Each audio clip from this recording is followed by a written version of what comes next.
Let's install a DIY irrigation system into this backyard garden. I picked this kit up from Amazon and it seems to be pretty simple. It's got these bendable sprayers and it comes with these T connections. Push the sprayer in the top until you hear a double click, and then you're going to push the hoses on each side until you hear that double click, and you're just going to run it across the back. First thing we got to do is find out how many plants we have and how many of these we need.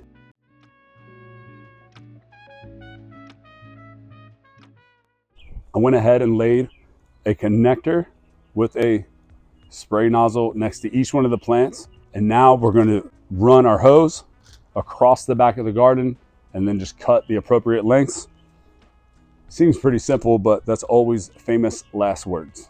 My thought is to get a hose that runs off of my spigot in the back, run it along this fence line.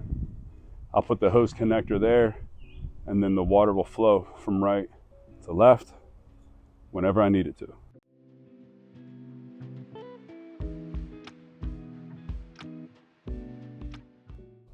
Let's show you what we've done so far. So as I said, I identified the 12 different plants. I got a hosta here. Got another little dianthus hosta here. We have some peonies. I have dianthus here. I skipped the tree so it doesn't get soggy roots. Another hosta. We have some cone flowers in the back. Not really sure about this, so I might use that one to water each. This is a early spring grower. This is a summer grower. So by the time this one's kind of puttering out, I can just flip it over to that side. Now I'm going to run a pipe behind this. I'm going to I might come all the way up here to hit this and then back to the clematis, behind the planter box again to the hydrangea, then behind the entire playhouse, all the way to here to hit both of these ferns. So let me pull you in a little closer. You can see how these connect. It's going really smooth so far. I haven't tested the connection to see if they're watertight, or as long as the water is not leaking from in between connection points and I'm still getting an output, this is going to make my summer watering a whole lot easier. I got my piece here. It's going to push in. 1, 2. Double click. I'm ready to go. So I've already finished the connection starting on the left side of the garden. I'm about halfway through. I'm getting ready to measure out a length of this pipe that's going to go from this left side of the planter box around the back and then up to here. I'll double back to the clematis and then back around. This is a job that I allowed to intimidate me for a few weeks now. And now that I'm doing it, like most things, I'm just kind of kicking myself for not doing it sooner. I don't know what it is. I'm usually a pretty confident person, but when it comes to things that tend to be more mechanical, I don't tend to lean into that challenge. And that's what I do for a living. I challenge people inside a gym setting, inside of an organizational setting. I need to lean into that a little bit more for myself. So let's call that what this is. Get my scissors. I got my length cut. Got what I needed. Cut it here. Connect this side in. Little rock to help it stay. Connect this side in.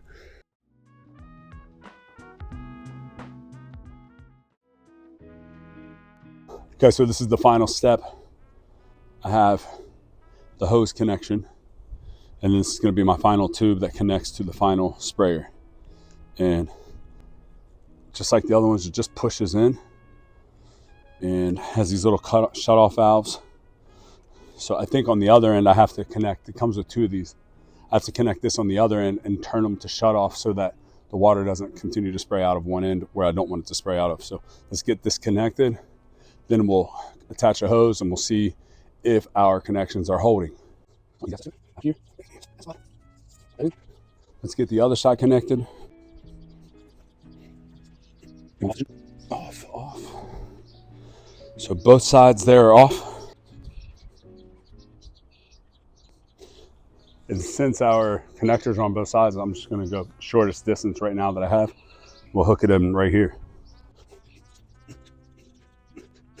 Let's open it up. I'm gonna get soaked somewhere, watch.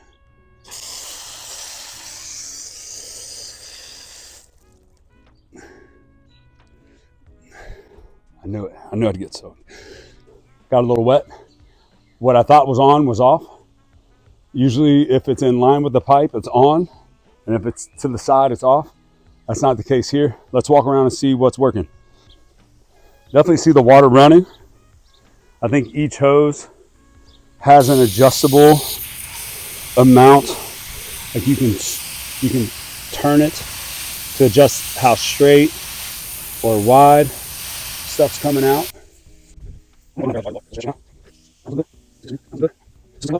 Hopefully the sun will help these loosen up a little bit, and the tubes will loosen up. They won't be so wound tight. I think with heat and time, that will adjust itself. I like that the heads are adjustable. I think the hydrangeas are really going to like this. It's going to be so nice being able to just connect the hose in one spot and let it run for a little bit. I should have done this years ago. As I stand back and look at it, I don't see any of the hoses or the sprayers. It's not messing up the aesthetic. I haven't put any of the mulch down for this season, so once the mulch is down, I'll be able to cover up some of that. And once the plants continue to grow in, I mean, we're still mid to late spring right now, so we're gonna have a lot of growth that happens between now and the middle of summer, and these things won't be able to be seen at all. I'm really happy that I did this. And all this project took me maybe 30 minutes, and that includes all of the filming, moving my camera around. That includes unboxing everything, checking the connections from start to finish. 30 minutes. It's going to take you even shorter. Don't be afraid of this. If you need something like this for your home, if you're trying to save time on your garden, watering throughout the season, this is definitely a great option. And I highly encourage you to pick it up. I'm going to throw the link to this specific product that I bought. There's tons of them on Amazon. You don't have to buy this one, but I'm going to throw the link to this in the description. If you have any questions or pointers or anything that you can help me with, let iron sharpens iron, and let's get better with each video in each project. And oh yeah, please like and subscribe.